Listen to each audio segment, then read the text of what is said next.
Hello. Hello, everybody. This is Joe Larson and Chuck Schultz. You're watching the 505 on Racing Show. Tonight, we got results out of Kansas for the Cup and the trucks and the ARCA Menards Series. We also have the Whelen Modified results out of the Stafford Motor Speedway in Stafford Springs, Connecticut, plus other NASCAR news and racing news as we go on when we come back. Inravio.com.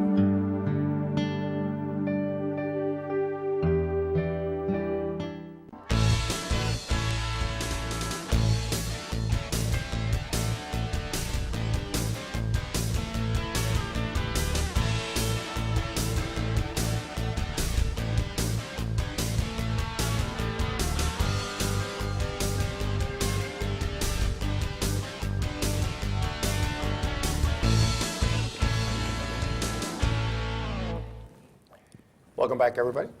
Kansas Speedway out in Kansas. There's no place like home. No place like home. Click your heels. For some reason, every time I hear Kansas, I always think of that.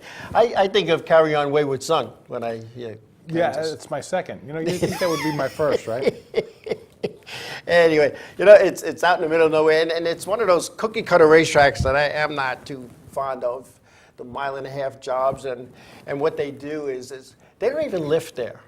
It's flat-footed all the way around. They just stay on it. You know, so get rid of restrictor plates. And, Yeah, it's just like a Phoenix where you stay on it all the way around. Yeah, you know, you're not even lifting for the corners. But anyway, they had some ongoings at the Kansas Speedway, and we got some results coming out of Kansas, coming right up here. Yeah, what do we got? It was a busy race, right? Here we go, the Menards Series, the ARCA Menards Series. Ty Gibbs pictured there with the win there, followed by Drew Dollar. Corey Heim was third, Jack Wood fourth, Derek Griffith fifth, Thad Moffitt sixth, Greg Van Alst seventh, Kyle Sieg eighth, Nick Sanchez ninth, and rounding out the top 10 would be Alex Clubb. So a good run there for Ty. And then we had the next set of results coming up. The NASCAR Cup Series. Kyle Busch was the winner there on his birthday. Kevin Harvick was second. Brad Keselowski from the pole finished third. Matt D. Benedetto was fourth. Chase Elliott fifth. Martin Truex Jr. sixth. Tyler Reddick seventh. Chris Buescher eighth. William Byron ninth. And Austin Dillon rounding out the top 10. Kansas, like I said earlier, it's a cookie cutter racetrack to me. It's just, you know, it's a mile and a half. It looks like any other mile and a half, like Texas, Chicagoland, you know, places of that nature. And it's like, I don't know, it's different. Well, I mean, most of the guys that raced it are not like really enamored with racing there. It's not like, yeah, okay, we got to go to Ebbville. Big deal. Yeah, got to go to Kansas. So you change the gear and you go there and flat-footed all the way around. All around, and I noticed that, you know, you're watching a race, and when you're watching it, as a group, you don't really hear that. But they had the in-car with Hamlin for quite some time, who again led a lot of laps and didn't have anything to show for it. Didn't finish it at the end. No. He does that a lot though lately. Yeah. I don't know what the story is. You really need to make that happen. Yeah, and there wasn't even a burp when he was going. There just wasn't even a burp. He just flat-footed all the way out, and. Well, it was pretty involved. I mean, there was some things that came out of there, right? Yeah, but you know, it's watching the race, and again, he continues to dominate races, and then it gets to the end. They made that last pit stop. He had some, fresh tires, and even the announcers were saying that, He's got the newest tires out there, and eventually they're going to go. He can't be driving the way he's driving. And I would think a driver of his caliber, with the experience he has, would know not to beat up on your tires with You save them if you got 10 laps to go. Yeah. It just, I don't know. It's just how it goes. And in the series, in the Cup Series, that was their 11th race, and it was their 10th different winner. Now, there's a boatload of races to go. And when it comes to the playoffs, to be in the playoffs, you have to have a win. there's a possibility if things keep going the way they're going, because there's some. He could lead the most laps and not be in the playoffs. Well, not only not being in the playoffs, but they take the top 16 and put them in the playoffs. If you have a win, you're automatically in the playoffs. What if there's 17 people with that one? And what do you do then? Is there a provision for that?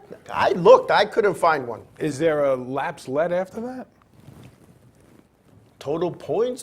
Because Yeah, I something, read right? it today. I read it today, and all it said was to have a guaranteed, that word was in there, spot in the playoffs, you need to win a race.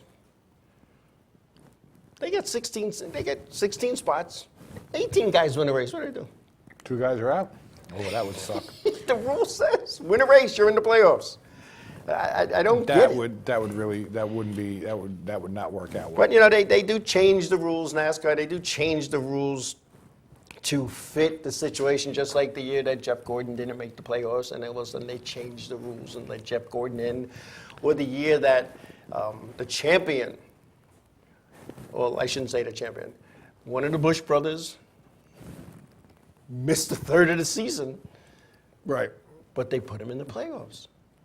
So they can make rules and change rules as they go. Well, you know, there's so many different things. One thing for sure, if you make a rule, and you put it in a NASCAR rule book, Right. something's going to come up that's going to be like, we didn't think about that. Yes. Yes. It's always going to be. It's like, you know, you keep massaging it to try to get it right. It's just there's so many things going on there. And you know, and I think I said can't even this imagine. a couple of weeks ago, and please, NASCAR, no offense, but when you have guys sitting at the big table making decisions that never raced before, never owned race cars, making these kind of decisions, they don't realize the impact of what their decisions are gonna Make on this sport. Exactly. But you know, still, I mean, how many people can sit down and go, we didn't think of that? I mean, come on, there's so many different little looks and crannies here. and you can't think scenarios, about. yep. You know, they come a long way from that napkin at the hotel where they wrote down the rules, right? And said, this is what we're going to, this is how the points are going. Yeah, with a 30-page rule book, it was pretty simple. Yeah, that simple changed- now. that changed a lot, You, yeah. you need a lawyer to interpret the rules. Exactly. You need a lawyer to interpret the rules. Now But it's a totally different. Totally different. I'm wondering, do they hand out new napkins at the beginning of the year so everybody knows what the rule yeah, changes yeah. are? Oh yeah. Oh, you got to admit it. Here's your napkin. Figure it out. You know, but anyway, next week there'll be at Darlington, the Cup, the Xfinity, and the Camping World Truck Series. That's will be always at a the fun race, Darlington. Oh yeah, it's always, and for the Cup, it's throwback races. So they're gonna have the cars. Are they gonna have the Super Bee? No. No. Well, They're just gonna skin them. Yeah, they're gonna, with decals. They're gonna, yeah. It'd be interesting to watch, you They're know. just gonna but- paint them up to look like, Yeah. or vinyl them up to look like, Richard Petty's. Whatever. There you go. Yep. Richard Petty's car. The Wood Brothers car. I saw some of the cool. cars, and they look pretty cool. Yeah. It looked pretty cool. Every time the Wood Brothers name comes up, I always think about that pit stop ballet that they did, and it was a Yes. big deal where they were able Yes. to do a pit stop in a minute. Remember that? And in under a minute. And the gas tank, they had to pull down the license plate cover to put the to fuel put the thing fuel in, yeah. Yeah. And they were like, they would pick up the jack and like do a spin before they went around the other side of the car to jack Yep. the other side of the car. Remember that? It was unbelievable. Those were the days. Those were the days. That was fun, right? Racing was different. The pit stop ballet. Yeah. The drivers raced the cars. They weren't just standing on the gas pedal and Hey, turning. do we sound old now or what? You know? Do we sound old? We are old. You know, it reminds like when I was a Hey, kid. wait a minute. Speak for We are. yourself. When I was a kid, I remember going to Ice Speedway with my grandfather, my Lord rest his soul. He would bring me to races, and there was always these two old guys that said, because you're sitting in the same spot every week, you know, that's your seat. It's unofficial, but it's your seat. And they were sitting there, and they had their Elmer Fudd hats, and they had their flannel shirts. And Those are the coats. guys from the Muppets. Yeah, yeah. And they would say, you know, remember, hey, Jim, back in our day, they did. And I said to myself, I'm never going to be those guys. You're that guy. I'm not. I am. I know you are. I am. I can't believe this. You are absolutely that guy. Who would have thought? Who would have thought? It comes. After you spend this much time and, you know, things change that much, it happens, right? You know, and stuff does happen. But, you know, and But back in those days too, at this what they call Grand National level, they weren't cookie cutter racetracks. Well, They were all different. they didn't have a choice but to be different because they weren't. They probably didn't have a tape measure back then. Yeah. Some guy went out there with his farm tractor and dug a hole. Dug a and hole. said, "This is where we're going to race." They were racing there, and then somebody decided, let's put some asphalt on this, and before you knew it, Well, yeah. I mean, think about it. How many dirt races were back then as opposed to today, right? they raced all year. I think they took 2 weeks off so they can go home because they didn't fly to the races and have haul the drivers No. going across the country. It was But they were racing on the beach, on the sand. if you got tired, you go jump on the beach. But they're racing on the sand. They have special tires for that, and then they're onto the blacktop. And then on A1A, Yeah. for a mile. Right. Yep. No, I don't know. See, that I would like to see that, just an exhibition race. You can't do a points race like that, but that would be fun to see, wouldn't it?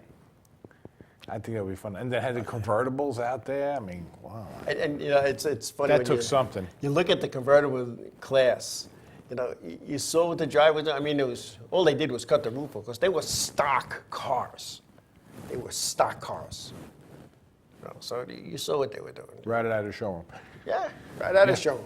Well, I mean, that's, we've said that for years. Pull the restrictor plates off of these things. Let's see how fast they can go. Yeah. Very unsafe. Yeah, I'm looking at the. Be a nice thing to see, but it was very unsafe. Jay Slice has mentioned here that there was no yellow flag with a tire in the grass for 20 plus laps until the 1747 pitted to complete their green flag pit stop. They explained that. I didn't buy the explanation. They said that at that point in the racetrack, there is a large amount of grass from pit road to the racing surface. In fact, even though it was only a 1.5 mile track, the largest grass area infield in all of the NASCAR tracks, including Daytona and Talladega. So that's why they didn't do it, according to what the announcers said, Mike Joy and Larry Mack.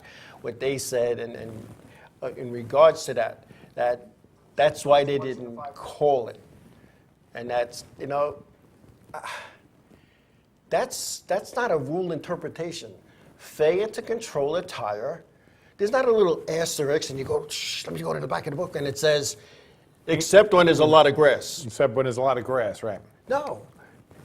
Failure to control the tires, failure to control the tires. So, you can't make the rules as you go along, and that's one of the things that. No, hey, if it breaks off, Right. is that still a penalty? No. But if you take the tire off and you do your thing and then you take the tire, now somebody's supposed to take that tire, wheel it to the wall. Right. If they don't and it gets loose, And it failure to gets control loose. the tire in the pits. Yeah. Right. But I mean, if a tire comes off on the track for one reason or another, Yeah, that's considered. That's considered an accident. Yeah. And somebody wants to know Victim of if circumstances. we're having a beard growing contest. Why is my beard really long? I don't think it's long. Me neither. Somebody told me I look scruffy the other day. I don't think I do. Why didn't you have a beard last week? I didn't even notice. I did. But you can't see the sides because it kind of blends in. But you see this white patch here, and then your darkness on this side and this side. It's almost like I have a kind of like a Fu Manchu, but that I messed up shaving here because you really can't see it. Well, when you mess up shaving, you just shave the whole thing off, start again. Yeah, exactly. But yeah, Mr. Slice, we're not having a beard growing contest. We're having a show about racing that we like to talk racing, and While we're wearing beards. while we're wearing beards. We're not sponsored by Schick or Five Guys Razors. Is there such a thing as Five Guys Razors? Yeah. Is I think it? it's called Five Guys. Isn't that the hamburger joint? No, I think I forget because I get them. You get like an unlimited Well, supply. apparently you're not using them. The hell are you paying for them for? then? Because I don't know. They come. I don't even remember ordering them. I don't know. Anyway, hey, we got a little update here. Rafael Lazaro Racing just announced today, the interruption of his participation in the NASCAR Camping World Truck Series. He blames COVID-19 restrictions. It did not allow the team to move forward with their strategies needed to secure funding during their 2020 search and 2021 season. Now, his truck is owned by GMS Racing, and the team owner stated shortly thereafter, due to unfortunate circumstances, Rafael Lazaro will no longer compete in the number 24 truck for GMS Racing for the remainder of the 2021 season. Then you look at the entry blank or the entry list for Darlington. The GMS number 24 truck has entered this week's race at Darlington with Ryan Reed listed as the driver. So I had to dig a little deeper. He had to step out because he basically kind of bought the ride. Oh, yeah. No, I was going to say Ryan Reed probably paid the VIG, and he's in. And he's in. Yeah. The guy with the money is the guy that's in. Sure. So, it'd be interesting to find out what really went on there, but I'm thinking that's what the deal was. He made a promise. Couldn't come He through. blamed COVID for last year, because what you find in sponsors last year helps you for next year, Sure, absolutely. and that didn't happen.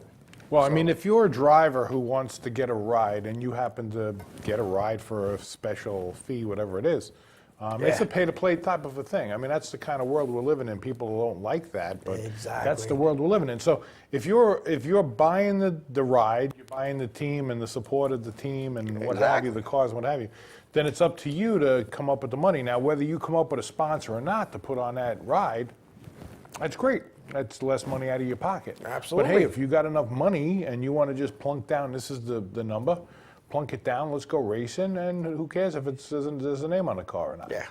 You know, put your best friend's name on the car. Okay, You- right. How many of those things, those trucks and cars, and especially in the Xfinity and the Campbell Truck Series, go out sponsorless? Because the guy that's in the seat paid for the ride. Pay for the ride, yeah. I mean, because ultimately the bottom line is, how do you get a sponsor for those things? Yeah. And that's a full, like I said before, I mean, we've said on the show 1,000 times, you need a full-time person to worry about your sponsors You do. if you're really going to go that way. You really do. But once you go from this, which is, hey, I'm having fun going to my Saturday night track, and all you're doing is paying to play because you've got your own car, or you're got somebody who owns the car and you're giving them some dough, or you got a deal with them where you're running it and they're getting the money, or whatever the case may be. It's still the same thing on a small scale. It is. But it's a pay-to-play thing. It's a sport. Ultimately it's a sport. It's a pay-to-play thing. And until you get into the big leagues where you can, you have somebody who's a full-time person, they have companies that actually will find you people to sponsor your cars, and they'll take a percentage, and it's based on how well you're doing and how much, airtime you get and all the rest of that. And I'll tell you what, I never did it for racing, but I can tell you I've done it with other things. And when you go from, hey, I'm just having a blast here, having fun, doing what I'm doing, and then you go to do it for pay. Right. It's a whole different ballpark. Take some fun right out of it. Oh, yeah. Anyway, we're going to take a break, and when we come back, we're going to talk about some of the news and some things good and not so good that are going on in the NASCAR community when we come back.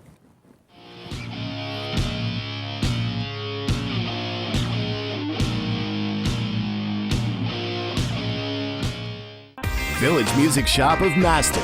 1-800-HEY-DUDE. Your full-service store with personalized attention, school band instrument rentals and sales, music instruction on all instruments for all styles and age groups, for guitars, drums, amplifiers, PA systems, and accessories. It's Village Music Shop, 1495 Montauk Highway in Mastic. Call 1-800-HEY-DUDE or go to villagemusicshop.com.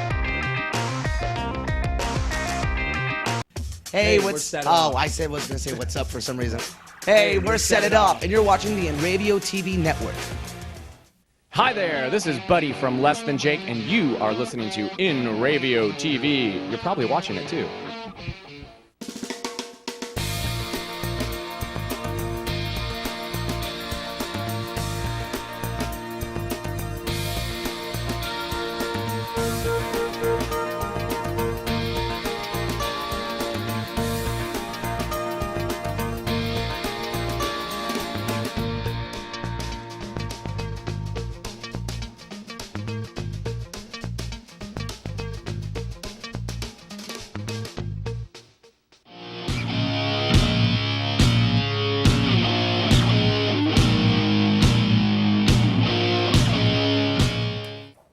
welcome back.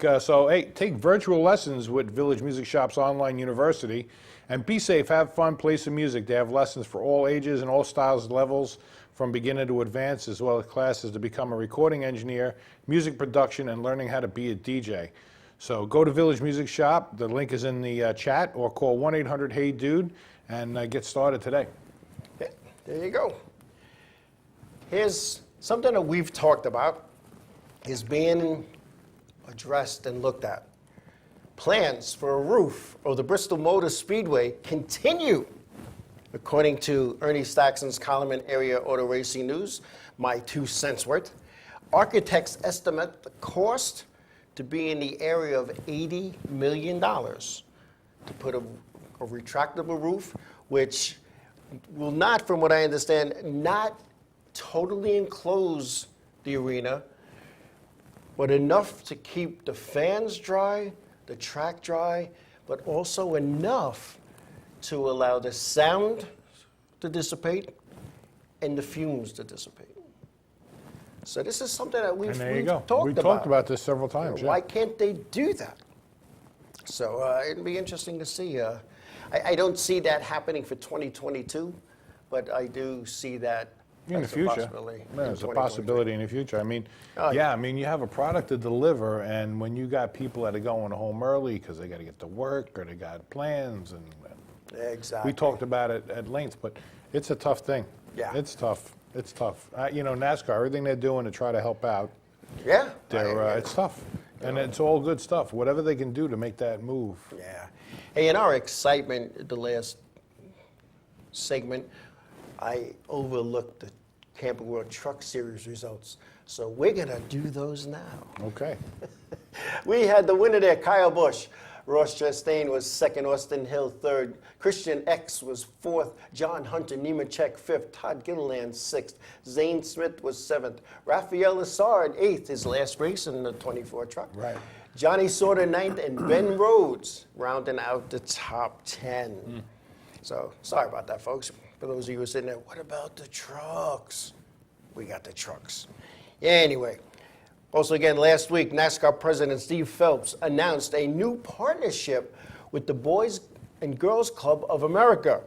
This is an attempt to grow new fans and expand the brand of both organizations. So that should be interesting, involving the Boys Club and Girls Club. And I remember the commercials when I was a kid on TV. I do. You know, I remember. Help the Boys Clubs of America today and make yourself a better USA type of thing. Right, yep. Well, NASCAR's involvement with that, I think, is big. Many of those who know me, that when I competed here on Long Island, that we were sponsored by Big Brothers and Big Sisters of Long Island. In fact, I wore that shirt today for some reason. And it created an awareness, and we showed up and at Big Brother and Big Sister events with the race car. The kids got all excited because a lot of these kids, they wouldn't know the difference between a cup car, a modified car, or an enduro car. To them, it was a race car. It's a car with bars and a number on the door. It's a race car. Yeah, it's a race car. Yep. So we had a lot of fun with that.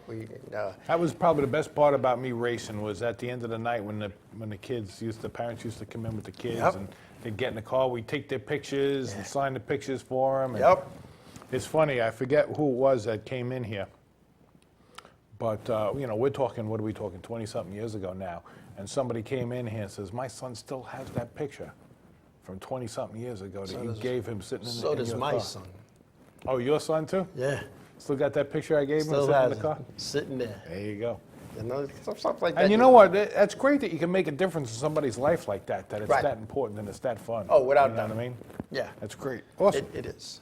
How can you beat that? You can't. And I know with Jessica, one of the things that our sponsor wanted, Big Brothers and Big Sisters, is they wanted her to sit on like a director's stool or the back of the car and have a stack of pictures, sign them, give them away, stuff. Right. And, Right. and as much as, to my daughter, she was, Dad, do I have to? She got so into it once they started coming, and especially when the teenage boys would come, oh my God, sign my shirt, and they get all excited. And she realized what it was all about, that there's people paying money to watch you race, whether it's the entry level or the top level. Those people aren't going there so they can talk to their buddy next to them. That's it. That's just like Smokey and the Bandit with Burt Reynolds, right? I'm paying him $25 a day for his loyal fans to see him. And that's exactly it. But you know what? With me, I thought that, I could have got pictures and signed them. And, a lot of drivers did that. And I don't know, don't knock them. But I thought, how great would it be to have a picture of the person, the kid in the car, and I'll just sign that. Because it's really not about me. Because you had that thing. The Polaroid camera. I couldn't remember. I did the Burchett thing. Yeah, I had it, right? So I just found those. I was cleaning up, and I found the 3 of them. We had 3 of them. We used to rotate them around, And those things were $1 a pop for the pictures. And you know what? I had camera places that didn't want to sponsor me for the price of pictures. I'm like, give me 400. We just had this talk. Give me 400 pictures. I mean, what are we talking about? Right. And let me show you what the naiveness is. Is that even a word, naiveness? We'll make it a word. Okay, we'll make it a word. So I'm not going to say who it was, but I said to this guy, and everybody watching is you're gonna smash your computer when you hear this, but not the good part. You still got to watch this. So he says to me, I said, listen, give me 400 pictures. I'll put you on the front of the car there, on the front car right by the wheel there. I'll give you a nice spot there. He says, that's a lot of money, $400, right? He goes, a lot of the cameras and stuff I sell are high-end stuff.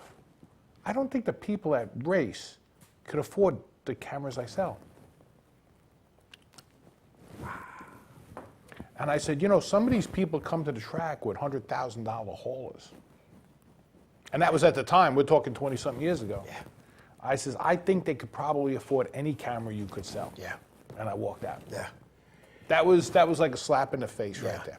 It's funny when you say that, and those in my tight-knit circle knew I had a little bit of involvement with the UPS deal in NASCAR. And I can remember going with some marketing people down to corporate headquarters, and we were kind of talking about it. And we were saying, NASCAR fans are brand loyal, your competitors are starting to get into it, freight companies, integrated couriers, why not? Why not give it a shot? So one guy sits back and he says, how much are we gonna get from some guy wearing coveralls, chewing on a piece of straw from his farm?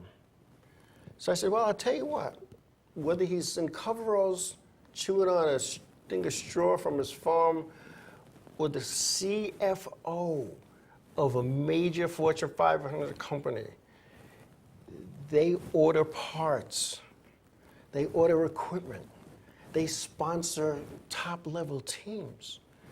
And they need those parts there the next day. And they need it there yesterday. That's what I said, they need it yesterday. And they're not featherlight. So you're talking. it took a while, so they sponsored a little bit on the B panel on a, back then, Nationwide car, Xfinity car.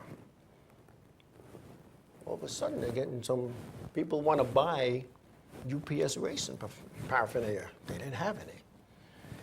Then UPS's Air Hub, Louisville, Kentucky, is right next door to a Ford plant, which Robert Yates from Robert Yates Racing was involved with in getting engine parts to build his race motors.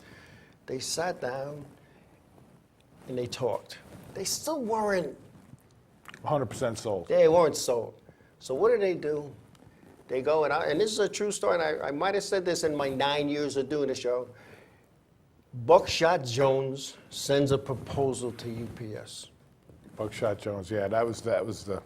UPS looks at the proposal, says, oh, and he's going to have shirts and hats and jackets and more shirts, sweatshirts, hoodies. Let's do this. Let's give him what he's asking for. So UPS signs the thing. He's got to send his back signed. One of the clauses was the deal is off, money's refunded for actions detrimental to UPS. So there's a person in the mailroom, gets a FedEx letter from Buckshot Jones Racing, his signed proposal. It went to the higher ups At UPS. at UPS. From FedEx, delivered by FedEx. They called them up. I don't know what the clause number was, but do you remember clause number 27? You just broke it. Now they're ready to back out. They go to Robert Yates. What are these guys, idiots? Wrights goes, listen, I got this guy who's going to drive for me, his former champion, Dale Jarrett. Give us a shot. He gave him a shot. Following year, 16 million. Following year, 18 million. They were with that car how long? I think it was 6 seasons. It was And then they only went to 6. It seemed like Ruderman. they were there forever. Well, then they went to Ruderman for a while. After that. After that in the 44 car. So, and I could say this because I know I was there. For every dollar that UPS sponsored in NASCAR, they pocketed 3. Because they got a percentage of the merchandising, they got a percentage of other things that Dale Jarrett did, and their business just from NASCAR with suspension letters, licenses, stuff that they mail out to the competitors in the racetracks, all went UPS. And that was one of the best deals that UPS ever did. And they sponsored Atlanta Motor Speedway because their logo was at the end of pit road. So every time there's a caution, where are you looking? The end of pit road. So, you know, you look at these things, and sponsorship's big, and sometimes it's just creating an awareness. Then FedEx got involved, and some of the other trucking companies. And FedEx is still involved with Denny Hamlin and Joe Gibbs Racing. But they still don't see the value of a lot of these companies. No. It's amazing that just, No. you know, and it's not just the local guy, it's even the big companies. Yes, yes. You know, and it's the big companies who have the guy who specializes in this, Yes. in marketing and advertising. Yeah. And they don't see these values. Yeah, so So it's tough. It's tough for everybody on every level to get a sponsor. it is. And sometimes the person making that decision, I call them the gatekeeper. Yeah. You can't get past the gatekeeper who knows nothing. You know, sometimes you can't get past the receptionist at the window when you walk That's in. the gatekeeper. You know, You got to get to the person that's making the decision. You know, So that you can finally get a yes or a no. But that person who's making a yes or a no still has to know what the hell you're talking about. Yeah, And we used sometimes to- they don't get it. We used to say at UPS, you got to talk to the man. And MAN is an acronym. Money, answers, needs. You speak to the man, the guy that has the money, the guy that has the answers, and the guy that sees the need for his company, and you're golden. But it's a matter of talking to the man. And speaking of the man, Brett Moffitt has changed his championship declaration and has begun racing for Xfinity Series points. He had previously been declared for the Camping World Truck Series because, as many of you know or don't know, what was happening was that they called them the Bushwhackers, the Cup guys who ran the Bush Series, the Xfinity Series, and ran Truck Series were a little more experienced, had better equipment, and they were just taking it away. So NASCAR a few years back made it so that you had to declare your series. And you could race the other series. You'll get the payout. You won't get any points, so you're not taking points away from the regulars. So this guy had a good run at Talladega. He's got a good run in some other races, and he feels he has a better shot at making more points money in the next higher series. Okay. So good for Brett Moffitt. Yeah. Anyway, we're going to take a break. When we come back, we'll have some sad news coming out of the NASCAR family when we come back.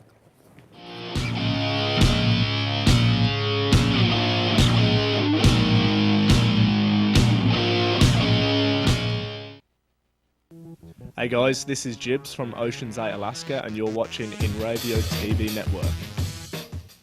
The world of advertising has changed. Radio, TV, and newspaper revenues have declined drastically. Why? Because businesses have realized that advertising return on investment isn't what it used to be. So what can we do about it? Well, that's easy. Advertise online. Own a local restaurant, real estate agency, or even a national retail chain? Whatever your business, Inravio can get your message out there, and we can do it at a fraction of the cost. Call today and see the difference for yourself. This isn't TV. This isn't radio. This is Inravio.com. Hi, I'm Remington. I'm Emerson. And I'm Sebastian. We're Palais Royale, and you're watching Inravio TV. There we go.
Hey, this is Christmas Jake, and if Inravio.com spots you at an event wearing this bracelet, they will give you $100.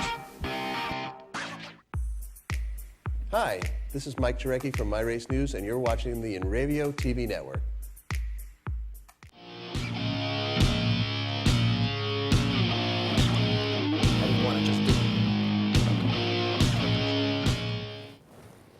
Hey, welcome back. Welcome back to the Kyle Busch autograph show. Apparently, everybody's liking Kyle Busch, right? You know, I don't know. Today is one of those days. I'm forgetting stuff. I'm writing stuff down, not reading it. And You know what that's called, right? Old age? Yeah. Yeah. So go ahead, do it before you forget, because another 2 seconds you're going to forget it. I'm gonna. Well, you know, during that last break, our director came out and said, "What about?" And I went, and then I'm looking through my notes, and I had it on the bottom. So Good excuse. What I forgot was the NASCAR Wheel and Modified Series was at the Stafford Motor Speedway for the annual Spring Sizzler. Patrick Emmerling, pictured in that picture, was the winner, with Erick Goodale, Long Islander, finishing second, Tommy Catalano third, Timmy Solomino fourth, Craig Lutz, who's starting to see his name a lot in the top five there, finishing fifth, John McKennedy sixth, Andrew Krause seventh, Chuck Hosfeld eighth, Ronnie Williams ninth, and Kyle Bonsignor rounding out the top 10. So the Wheel and Modified Tour, a lot of people say, wait a minute, I thought Stafford wasn't NASCAR. They're not. What Stafford signed was a one-event sanctioning agreement to get the tour in. And that was it. And that was it. Now, there is another race or two scheduled for Stafford. They will do the same thing. It's a one-day agreement that they signed. So it'll be interesting to see what 2022 brings. And Brian Danko, we mentioned him last week. He has a column in the Area Auto Racing News. He wrote about some stuff again. And what he said is the NASCAR Wheel and Modified Series used to be the hotbed of New England back in the day. And that day wasn't that far That off was ago. the hot series. You know, and last week we discussed the Thompson Motorsports Park turning to any other modified series but the Wheel and Modified Tour. Stafford Motor Speedway exiting NASCAR for its own series and point funds due to, I guess, broadcast rights on their televised races.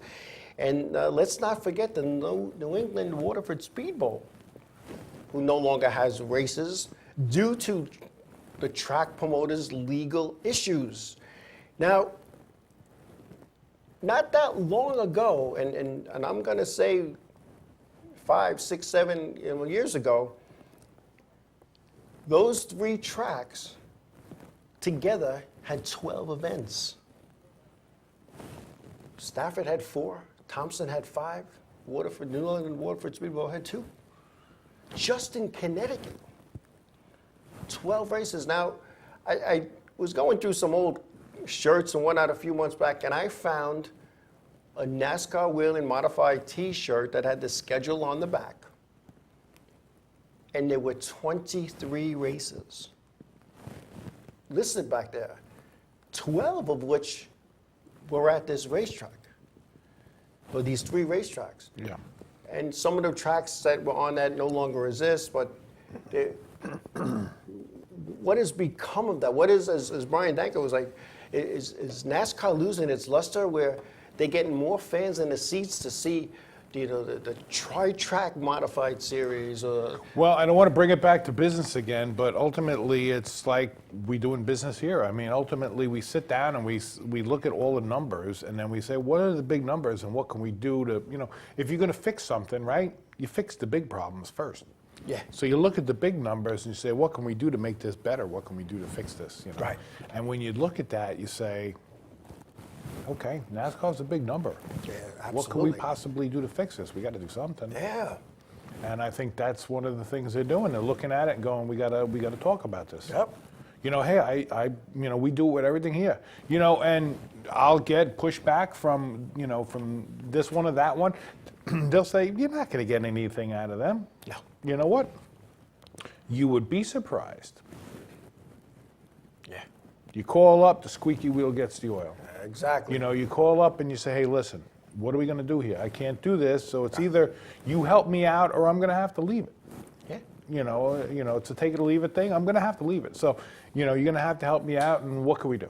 Oh, yeah. And you'd be surprised how many people jump through some hoops to keep you there. Yeah.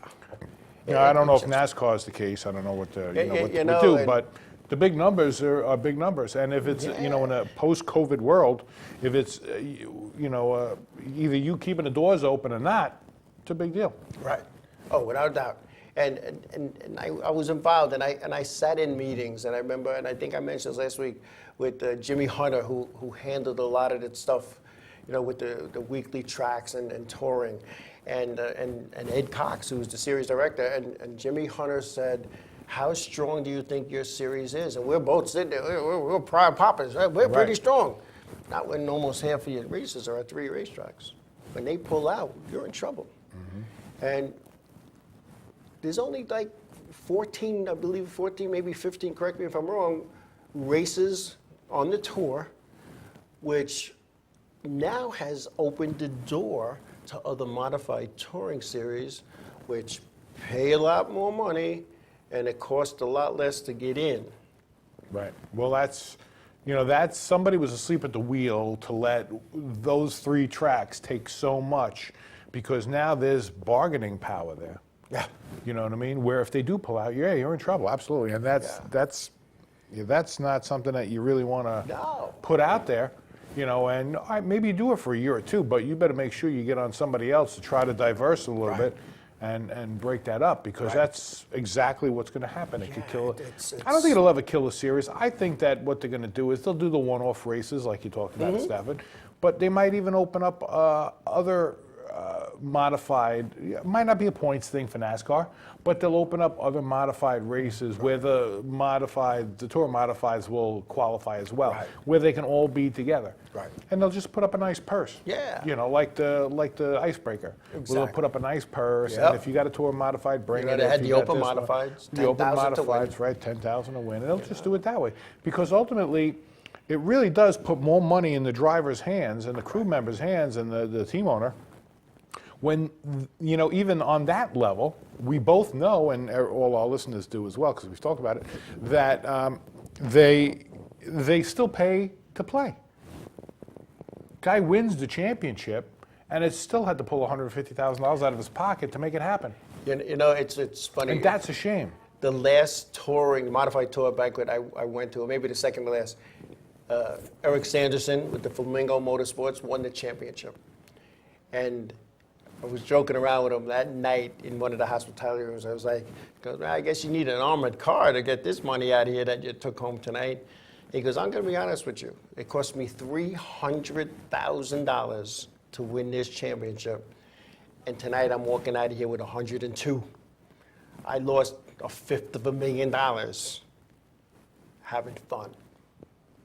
Now he's in a position where he could do that, but when you think about that, at the highest levels, it's the same. It's just that the numbers have more zeros at the end. They have more zeros at the end, and it might break a little even closer. Right. But I think what happens is they're taking those numbers and rolling them back over. It's almost like a construction guy who uses the money from the last job to pay.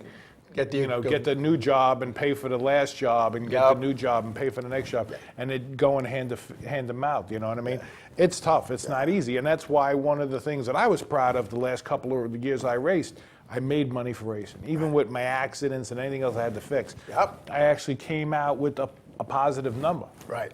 And my accountant's like, well, that's not good, because he does a lot of other race car drivers too. So I hear from him. He goes, this isn't a moneymaker, right? I says, you're just doing it for the sport. I said, I'm just doing it for the sport. But it's, so he knows, and it's what it is. It's sad but true. It is. And speaking of sad, NASCAR, the NASCAR family lost another member this past weekend. In fact, former NASCAR driver Erick McClure died yesterday of unknown causes. McClure last raced in 2016 in the Xfinity Series. He was only 42 years old. In 2013, McClure was diagnosed with acute renal failure.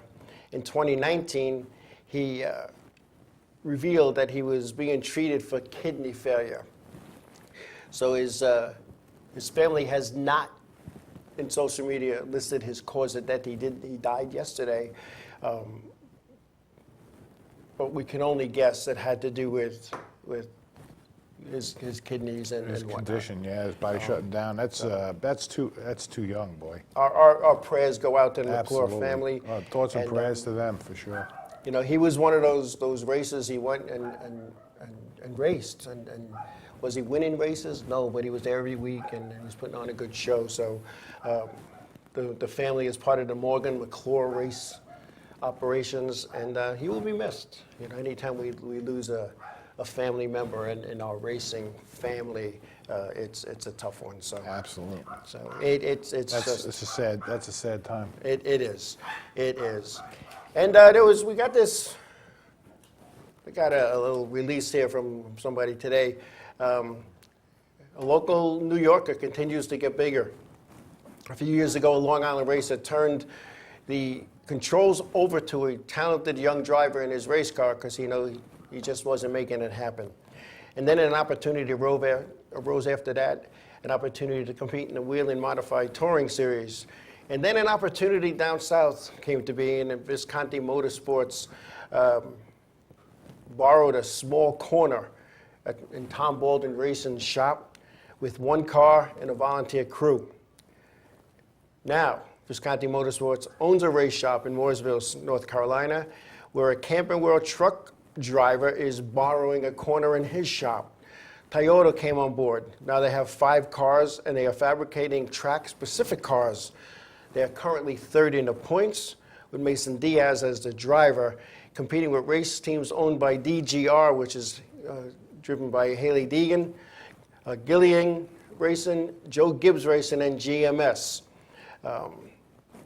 They also have picked up some marketing partners such as Mulch Mate, Balmer Eyewear, who's around for the second season, and Mechanics Wear. So you see the Mechanics Wear with the gloves and the aprons and whatnot. So a local guy is chasing a dream. Doing good, yeah. He's doing very good there. And I'll tell you what, and he's with another local guy, Tom Baldwin's Tom working Baldwin with him. out of Long Island. And they're trying to make it happen. That's trying to a great make thing. it happen. And JV John Visconti, his father, Cookie Visconti, was one of the first drivers in the weekly racing series, or whatever it was called back in the 60s, to bring corporate sponsorship to racing with his AMSOIL car, immaculately prepared cars. So this team is doing what Dad started. Professional, make it happen, keep your mouth shut, let the race driver on the track show you what they got. And they, if not for some tough breaks, they would have won. They could have won New Smyrna, watching that race, and then the last race they did very well is good. So, and hey, Mike Busker Gravel, they are making it happen. So it's a good deal. Again, I've been personal friends with the Visconti family for quite some time.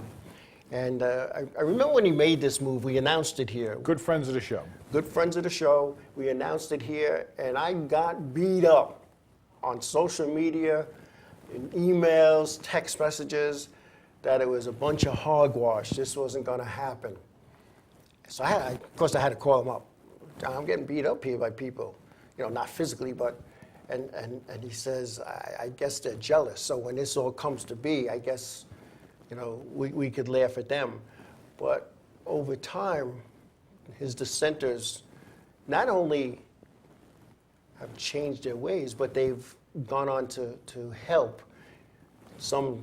Well, we all got to be cheerleaders. I mean, because all we're looking to do is have, give everybody a hand up here. Yeah. You know what I mean? If one person, helps another person, well, that's what we're doing. We're helping everybody. Yeah, and what I mean? But it's got to be one hand washes the other thing. I mean, And I know on Monday nights when I'm driving home or the next morning, I'll get a text from JV, nice show, because they stop what they're doing. To watch the show. To watch the show. I can't thank you enough. I really can't. And again, he's one of those guys, his father, Cookie, I know his father, when I had my foot operated on 2017, his father called me every day. Every day. What do you need?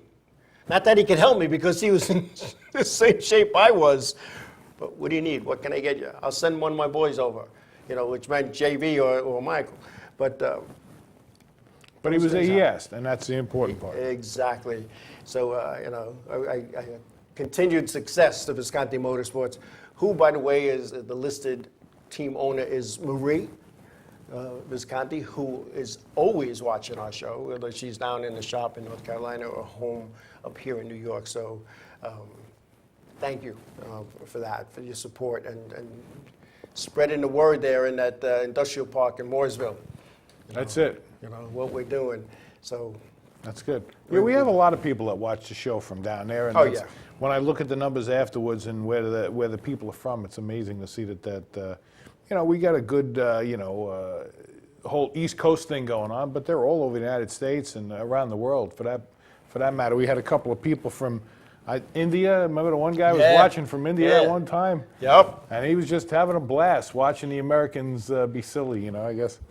So the shop manager down at Visconti Motorsports. And Marie says, yes, I'm watching. Yes, she is. The shop manager, he's not a happy camper now because he's going to hang JV because JV had him all stop working to watch the show. So, don't thank us. We thank you for supporting us and for getting your guys to watch the show. And we can't say enough. I mean, when our guys go up to the big series, it's something that we all get behind. Yeah. You know what I mean? I remember from when I even started racing, it was a big deal. Yeah, One of our own went up there, and it was like, that was a hero to us. Yes. And that's what this is all about. And we all have dreams. And from the first time we strap into our race cars and start building them and go race them, we say to ourselves, I'd love to run Daytona, I'd love to run Talladega. Of course you do. You do that before you even buy the car, but when you see one of your own doing it, I mean, I remember, for the life of me, it'll come to me, and as soon as I say it, you'll probably know. But there was one guy who we looked up to as a hero. He was a late model driver. He used to drive the Ron Thiel. See, Ron Thiel? I didn't even get to say Levitz, but it was Ron Thiel, exactly. Now, Ron Thiel, I think Ron Thiel's father built my first car because my first car was track champion at Freeport Speedway. Wow. And lapped the field at the Race of Champions at Pocono with my car. Ron Thiel used to drive my car. Yeah. So when he had the Levitz car and he came with the big trailer and he was going Bush North, that was a big deal. That was like, it was like, that's our guy. That's our guy. He can do that. Yeah. Then we could do that too, maybe. Yeah. That was a big deal. And you look at a lot of guys from Long Island. Mike Wheeler, longtime crew chief for Roger Roxy, another good friend of our show. went up and made big. There's so many. You know, your friend John Farino, right? John Farino that worked on my car. He's on Denny Hamlin's car. They won 2 Daytona 500s. Yeah. He didn't know anything about racing when he came to me. Yeah. He's like, "Will you teach me about racing?" I said, "Sure." And he was been on Denny Hamlin's car since. Yeah. You know, Tony Urbina, late model driver here on Long Island, and you know, down at Penske. You know, Frank Bonsignor. You know, down at Tommy Ryan. Tommy Ryan. I mean, so many came out of Long Island. And those guys like Visconti they're heroes to all the local guys here. Yeah. That's that shows that hey, it's possible. We can maybe we can do this. You know? And Brian Cicella, he drove 2 of my race cars not too many years back. He said Cookie Visconti and Buzzy Erickson were his heroes and reasons that he got into Erickson, racing. yeah. You know, and Gravel. Cookie taught Cookie. I almost said something. Gravel, you know you're my buddy. Taught him how to be with the fans. I was gonna say taught you how to crash, but Cookie didn't crash much. Not if you not if you had to fix it. Nope. But you look at, like they said, and we're a New York-based show, so of course our favoritisms, the loyalties lie with guys that we raced with. And but you know what? It's funny how that happens, because I've said this story before where I went down to Charlotte to try it was a Busch car at the time, but they were calling it the Sportsman division. And Jimmy Spencer was driving by, and he asked me a question. We were in the middle of Charlotte, and he was driving by, and he asked me, something, whatever it was, and I answered him. And he goes, "You're not from around here, are you?" He goes, "You're a Yankee like me." And he knew right away we were going to have trouble down in North Carolina if you were a Yankee. Because, he was one of the first guys, right? Yeah. So, when you hear stuff like this, and I'll tell you what, if you got a sweet story about your team, let us know. Let us know. We'll work something out for you, because that's what we do. We're here to promote racing. We're here to talk racing. And we have fun doing it. We have a lot of fun doing it. I think I had a lot more fun racing. But then again, this, at the end of the day, it wasn't the racing, it was the fixing. Yeah, I'm not fixing my sneaker or my pen after the show. We did have to fix a microphone, though, that I broke in half, though. Did you? Yeah. Oh, no, early on? Early on, at that microphone running across the track? Yeah, the Ouija. Yeah. Well, that's why I gave you the cheap one. I knew that wasn't going to make it. I'm on the infield. I got to get to the pit area. So they're like, all right, go ahead. Next thing I know, they're coming out at 3. I'm crossing the track at 4. I'm running. The microphone drops. And all of a sudden, all the cars go by, and one half of the microphone is at the wall. The other half of the microphone is on the infield. But here's a question. Now, you guys can respond in the chat. If I gave you a wireless mic that's that big, okay, would you put it in your back pocket and not hold on to it and then run across the track? Just a question. Is that common sense? Does that tell you, I might not drop this if I put it in my back pocket? With it hanging out? I tried to fix it. I tried to put it back together. That's why I bought him a cheap mic and gave it to him, because I knew between him and his partner there in crime. Yeah, my partner in crime goes, never going to make it back. We could get it back together. When we give it back to Chuck, he'll go, what the heck? Oh, it worked when we used it. I said, I can't do that, Chuck. Yeah, it was just better to tell the truth. Yeah, I was running across the track and fell. That's why I didn't give you the $1,000 mic. Yeah, imagine. Oh, yeah, I could imagine. Oh, that's Brian Cicella. Dapo, I remember Dapo. For those who don't remember Dapo, drivers against poor officiating. They had a banner circling a Long Island racetrack. Guys had it on the back of the car, and we had shirts made up. And I remember the PR guy came up. If you guys, you think you're gonna make any friends wearing those shirts, it ain't happening. So we're not looking to make friends. We just want to be treated fairly. Dapo, drivers against poor officiating. Late model driver Mike Mortimer had an aerial sign company sponsor him. It was on flying around the track in a banner. Dapo. Oh, the good old days. Anyway, I think we're out of time. I got the big yes. It's way over. Yeah, we're 6 hours over. We're just going to keep going until next Monday rolls around. Remember when it was 2 hours? Anyway. I do remember when it was 2 hours. Yes, yes, yes. Anyway, that's it for today, folks. I want to thank everybody for taking time out of your busy schedules. And Darlington this weekend for the top series. And support your local racetrack if you can get in with the new guidelines. And whatever you're going to do this week, be safe, be careful, and don't forget to wish your mother a happy Mother's Day. That's right. It's Mother's Day already, Sunday, Mother's Day already. It's the big day. The big day. So there's no racing on. Go visit your mother. Call her up if she lives too far. And if your mother's no longer with us, go to the site, have a little chat. They're listening. Maybe we'll have a Mother's Day show on Monday. What do you There think? you go. You guys can There you go. send us pictures of you with your mother. And Exactly. we'll put them up. Exactly. And I'll post it on our site so that people don't forget. Post a picture of you and your mother. You know, hey, let's treat your mother like a superstar. Yeah. What do you think? And Gravel, I got a picture of your mother Uh-oh, and I don't want to know that. with Cookie. So Really? That's a good picture right there. Yeah, he's photobombed it, but that's all right. I'm still in it. Okay. Anyway, thanks a lot, everybody. And again, happy Mother's Day to all the mothers out there. Happy Mother's Day, guys. Be safe.